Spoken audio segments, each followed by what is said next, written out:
Değerli izleyicilerimiz, Almanya, Avusturya, Çek Cumhuriyeti ve Macaristan'ı yüksek riskli bölge ilan etti.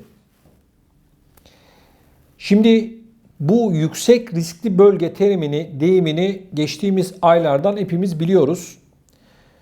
Buralara seyahat etmelerle ilgili uyarılar durumu söz konusu, dikkat edin durumu söz konusu ve buralardan Almanya'ya gelecek olanlarla ilgili de tedbirler alınabilir. Şu anda kapılar kapatılmış değil.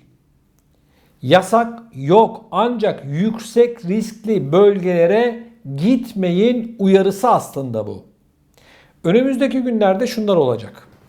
Almanya Avrupa'nın diğer pek çok noktasını, ülkesini ve içerisinde yine Türkiye'yi yüksek riskli bölge ilan edecek. Buraya olan uçuşları, seyahatleri kısıtlayacak. Buralardan, bu ülkelerden Almanya'ya gelişlerle ilgili yine test, yine aynı şekilde aşı zorunluluğu gibi bilgi, belge, evrakları, sertifikaları isteyecek. Şimdi diyeceksiniz ki bunu nereden biliyorsun? Arkadaşlar, vaka sayıları her yerde patlıyor. Gittiğimiz nokta bu. Özellikle bizim ana vatanımızdan gelişleri, gidişleri büyük oranda kısıtlayacaklar. Almanya gelinen noktada bunu da eğer bu önlemi almazsa zaten bugüne kadar yaptıklarının da hiçbir anlamı olmayacak. Özellikle de bu siyasetçilerin halka söyleyecek sözü kalmayacak. Çünkü sıvı dediler, insanlara sıvıları vurdular. Kapanma dediler, insanları kapattılar. Şu önlemi alacaksınız. Maske, mesafe, işte sertifika, yok testi, oydu, buydu derken bütün bunları yaptılar arkadaşlar. Tıp dünyası ne diyorsa hepsini yaptılar. Buna rağmen vaka sayıları bugün 50 binler civarına Almanya'da geldiyse yarın öbürsü gün diyecekler ki biz bu ülkelere gidiş gelişleri de yasaklıyoruz diyecekler. Şaşırmayın. Bunların hepsi olacak. Göreceksiniz. Ben geçmişte bundan sadece birkaç ay önce dedim ki İnsanlarla aç kapa oyunu oynuyorlar. Şu anda açtılar, yarın öbürsü gün yeniden kapatacaklar. Buyurun kapatıyorlar.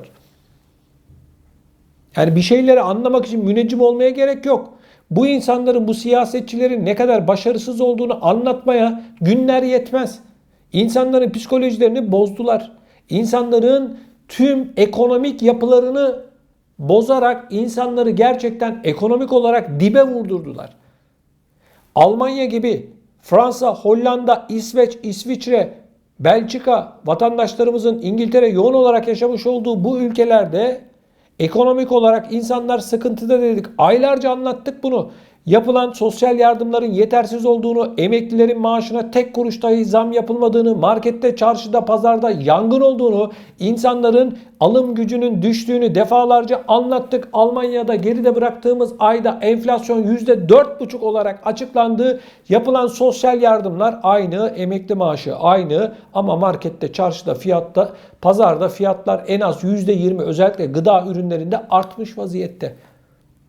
Bu siyasetçilerin bir şey yapmaya gönülleri yok. Merkel 16 yıl boyunca ülkeyi yönetti. Çok güzel işler de yaptı ama bu koronavirüs döneminde sınıfta kaldı. Almanya'da sel oldu. Hala selden dolayı insanların büyük bir kısmının yaraları sarılmış değil.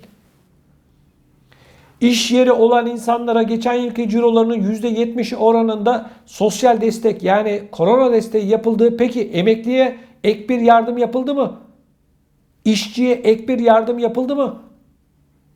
Onun için diyoruz ki bunlar kasaları kilitlemişler. Dünyanın en zengin ülkeleri vatandaşa tek kuruş euro dahi vermek istemiyorlar.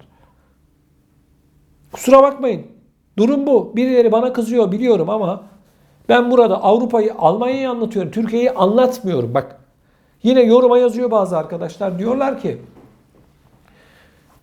siz diyor işte niye hiç Türkiye'yi anlatmıyorsunuz, işte Türkiye'de durum bu. Arkadaş, ben Türkiye'nin ne durumda olduğunu belki senden daha iyi biliyorum. Ama ben burada Avrupa'yı anlatıyorum bak. Türkiye ile Avrupa'yı Almanya'ya kıyaslamak kadar saçma bir durum olabilir mi? Almanya'nın ekonomisi Türkiye'nin ekonomisinin 20 katı. 30 katı. Sadece otomotiv sektörü Türkiye ekonomisinin 10 katı. Yani Türkiye ile Almanya'yı kıyaslamak kadar saçma bir durum olamaz. Türkiye'de ben emeklilerin almış olduğu maaşın yetmediğini bilmiyor muyum? Bütün emeklilerin borç bataklığında olduğunu, bankaya borcu olduğunu, kredi kartı borcu olduğunu, kredi borcu olduğunu, eşine, dostuna borçlu olduğunu bilmiyor muyum? Son bir yıl içerisinde Türkiye'deki ev fiyatlarının, gıda fiyatlarının neredeyse %100 oranında arttığını bilmiyor muyum? Vatandaşın almış olduğu emekli maaşıyla ya da normal çalışanın almış olduğu asgari ücretle ya da 5.000 liraya kadar maaşı olanın geçinemediğini, euronun 11 lirayı geçtiğini, doların 10 lirayı geçtiğini bilmiyor muyuz arkadaş? Yorum yapıyor oraya. Uzanmış çekyata elinde cep telefonu bize saydırıyor. Ben kardeşim bak şu anda olduğu gibi Türkiye'yi anlatmıyorum. Bak Türkiye'yi anlattığım yüzlerce video var. Şu anda izlemiş olduğunuz bu kanalda en az 6-7 bin tane video var. Bunların yarısı Türkiye ile ilgili. Onları izlesen.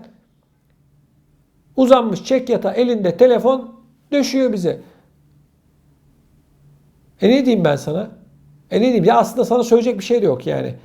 Bütün yorumları okuyoruz. Bizim de bir insan olduğumuzu sanıyorum unutuyorsunuz zaman zaman. O kötü söz söyleyenlere söylüyorum.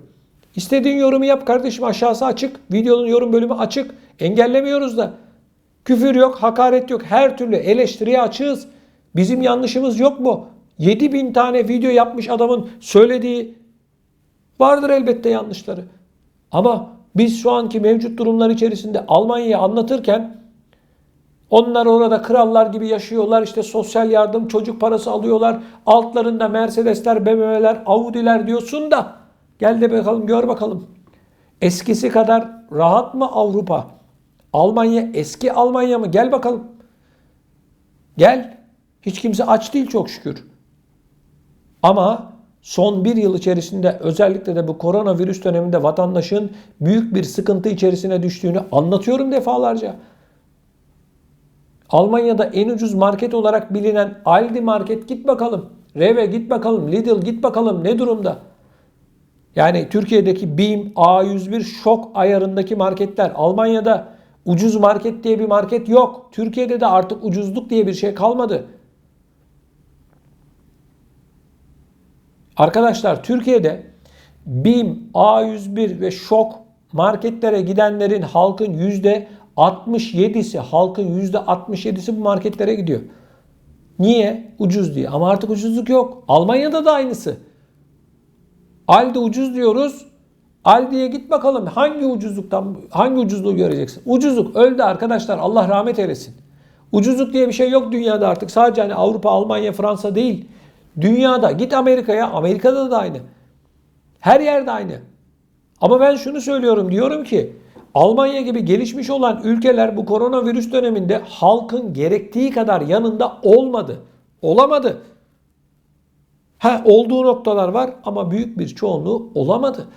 Şimdi de çıkmışlar aç kapa oynuyoruz. İşte şu ülkeden gelenleri biz yasaklıyoruz. Şunları yasaklamıyoruz. Şu engelleri aldık. 2G, 3G, 3G Plus bilmem ne tedbirleri deyip insanların kafasını karıştırıyorlar. Mevcut alınan bu kadar önlemlere rağmen, tedbire rağmen şu anda Almanya'da 25 milyon insan aşı olmadı. Ortada bir başarı mı var, başarısızlık mı var merak ediyorum. Lütfen videonun altına siz de görüşünüzü belirterek yazın.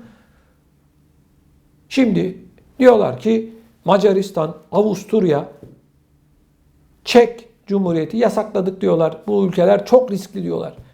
Tamam da sonuç ne? Nereye kadar bu yasakları getireceksin? Aç kapa oyunu oynayacaksın. Nereye kadar? Ne zamana kadar? Cevap yok. Tek yaptıkları şey arkadaşlar yasak getirmek, kaldırmak, maske, mesafe demek. Hadi sıvıları vuruyoruz demek. Hadi testleri yapıyoruz demek. Şimdi Almanya testleri bedava yaptı. Niye bedava yaptınız? Niye paralı yaptınız? Yeniden aç kapa yap boz oyunu oynadınız. Hiç kimse sormuyor bunu. Hiç kimse sormuyor. Bunu söylerken bunları konuşmak sanki bir aşı karşıtlığıymış gibi algılanıyor. Değil arkadaşlar. Doktorunuza gidin, hekiminize danışın. Ben mevcut durumu siyasetçilerin insanlara oynadığı bu oyunu anlatmaya çalışıyorum. Siyasetçiler de ne yaptığını bilmiyor. İnanın bana bilmiyor. Bakın Almanya'da eyalet başbakanları ayrı bir şey söylüyor. Merkel başka bir şey söylüyor. Eyaletteki sağlık bakanları, senatörler başka bir şey söylüyor. Bakıyoruz Federal Sağlık Bakanı Jens Spahn başka bir şey söylüyor. Yani bir birlik, bir beraberlik de yok. Herkes davulunu almış eline, her biri güm güm güm çalıyor. Her biri başka bir seste, başka bir tonda, başka bir şeyde. Olan yine halka oluyor. Böylesine büyük bir krizin içerisinde 2 yıl gibi bir zaman geçmesine rağmen halen kafa karışıklığının giderilmediğini gözlemleyebiliyoruz. Herkes başka bir şey söylüyor. Şimdi bakın önümüzdeki günlerde bunlara hazırlıklı olun. Vaka sayıları artacak. Hastaneler dolacak. Doktorlar çıkıp yeter diyecek. Siyasetçiler çözdük çözüyoruz idare edin diyecekler. Sizi önümüzdeki günlerde bunlar bekliyor. Vaka sayıları da 2 hafta sonra şu anda 40 bin civarında en az 60-70 bin olacak. Almanya'dan bahsediyorum. Üzülerek anlatıyorum. Bu felaket tellallığı değil, gerçekleri bilmemiz gerekiyor. Ona göre tedbirli olmamız gerekiyor. Yani korona bu kadar patlamışken Ahmet Bey'in, Fatma Hanım'ın Köln'deki bilmem ne düğün salonunda oğlu kızı evleniyor. Ben oraya gitmesem ayıp olur. Ben gideyim bir de 2 tane göbek atayım diyorsan Allah yolunu açık etsin. Sen de yarın öbürsü gün korona olacaksın demektir. Tedbir derken bunu yani gidip gelme konularını biraz kısıtlayalım. Önümüzdeki günler sıkıntılı olacak. Belli, tablo belli. Biz bunu diyor söylüyoruz. Bazıları yorum yapıyor. Korona yok. Ya nasıl yok kardeşim? Bu kadar insan ölüyor. Var ama ben tedbirlere kızıyorum. Hani bu sıvılar işi kurtarıyordu. Ne oldu kardeşim? Niye başa döndük? Niye vaka sayıları geçen yılki sayıya ulaştı? Ben başka bir şey anlatıyorum. Birileri başka bir şey anlıyor. İşlerine öyle geliyor çünkü. Ben de buradan diyorum ki beni Avrupa başta olmak üzere dünyanın dört bir yanından izleyen vatandaşlarımızın karşılaşacağı tablo bu. Tedbirinizi alın. 2 göbek atma, düğüne gitme, gelme, yapacak bir şey yok. Bunları söylerken üzülüyorum. Ama tablo bu. Hastaneler dolacak. Yani siz her şeyi bir tarafa kendi tedbirinizi alın. Bunun için anlatıyorum. Olmaz diyorsun. İşte biriyle bir araya geliyorsun, yakalanıyorsun. Benim yakınlarımda hayatını kaybeden pek çok insan oldu. Sizin de vardır eşiniz, dostunuz, Allah korusun. Çevrenizde bulunan insanlar duymuyor muyuz, görmüyor muyuz? Yani korona yok demek, bunu reddetmek doğru değil arkadaşlar. Ben sadece alınan tedbirlere kızıyorum. Alınan bu önlemlerin eğer başarılı olsaydı bugün vaka sayılarının artmayacağını söylüyorum. O nedenle başarısız ilan ediyorum bu siyasetçileri. Bu konuyla ilgili siz de lütfen görüşlerinizi videomuzun altında bulunan yorum bölümüne yazarak bizlere iletin. Siz alınan bu tedbirlerin işe yarayacağını düşünüyor musunuz? Bundan önce alınan tedbirler işe yaradı mı? Bu işin son durağı olarak nereyi ve ne zamanı görüyorsunuz? Lütfen görüşlerinizi bizimle paylaşın. Bunun yanı sıra değerli izleyicilerimiz sizlerden bir ricam var. Daha fazla insana ulaşabilmemiz için mutlaka yayınlarımızı beğenmenizi ve kanalımıza da mutlaka abone olmanızı sizlerden haseten rica ediyorum. Bunun yanı sıra gündeme getirmemizi istediğiniz konular varsa da lütfen bunları da bu videomuzun altında bulunan yorum bölümüne yazarak bizlere iletebilirsiniz.